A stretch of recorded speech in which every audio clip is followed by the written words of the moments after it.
If you have just done something really big in your life and cognitively your focus is down, you're just feeling fatigued, you're walking into rooms forgetting things, or you're starting to wonder if you're either burnt out, hormonally challenged, or losing your mind, this episode is for you. I'm Suzanne Rath and you're listening to Endures for your daily dose of endurance leadership and life lessons. So as I mentioned the last couple of days on the podcast, I have been tracking my time this week, but another thing I've realized this week is I'm brain dead.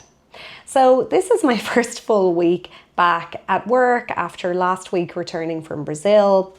Obviously the week before speaking at the conference, the week before that finishing my massive run.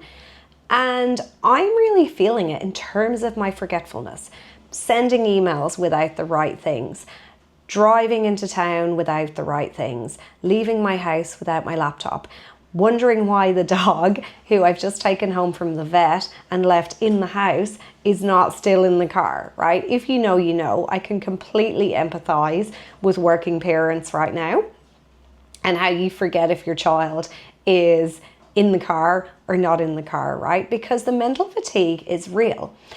And in the workplace, often we can categorize this as burnout or overwork.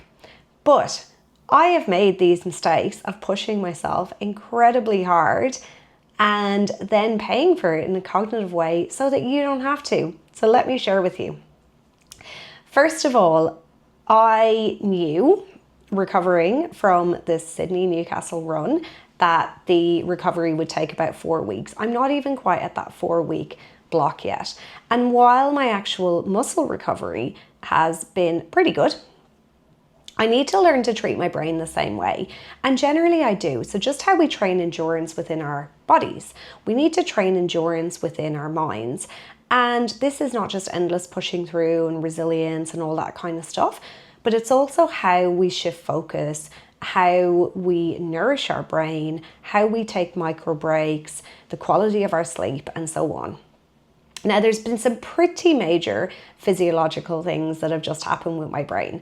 So, number one, there's the energy deficit and the recovery. So I've depleted my glycogen stores, not just in my muscles, but in my brain. So functioning at a deficit of calories for 3.5 full days, trying to repair that.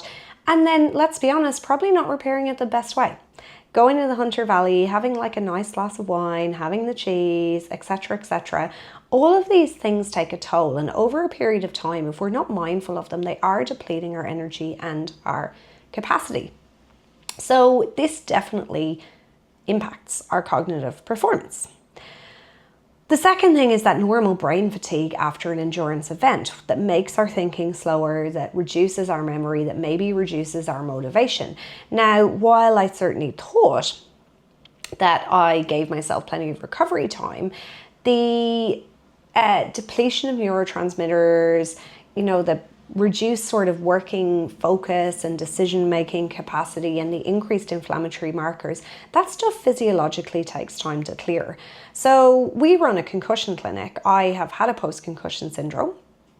And one of the things that happens after a concussion is your cellular energy levels take a minimum of 3 weeks to come back to normal. So we can liken this to many, many stressful things that happen in our lives. And you don't have to be running an ultra marathon. Think about things like moving house, or a really physically intense weekend, or a really intense weekend mentally if you've had to do a lot of thinking, if you haven't given your brain a break, or an intense weekend from the point of view of just not physiologically being that nice to yourself. Or intense days like that, like if you're not having good sleep quality, if you're not nourishing your brain and your body with good nutrition, if you're not hydrating well, all of these things take their toll. Now, the third thing obviously I've layered on there is the jet lag. So even if my sleep was the same, it's the sleep quality, it's the changes in melatonin, it's the changes in cortisol, which is a stress hormone. So all of those things layering on pre-existing fatigue increase that cognitive overload. And, coming back, switching focus to back into leading my clinical business and doing the actual work of getting the workshops and the speaking gigs as opposed to delivering, all of those are a change. And something I've noticed through doing this time tracker is the volume of task shifting that I am doing. Now, if we plan our days well, we can certainly batch our tasks around the type of the task or getting the emails or, the meeting times all together and so on.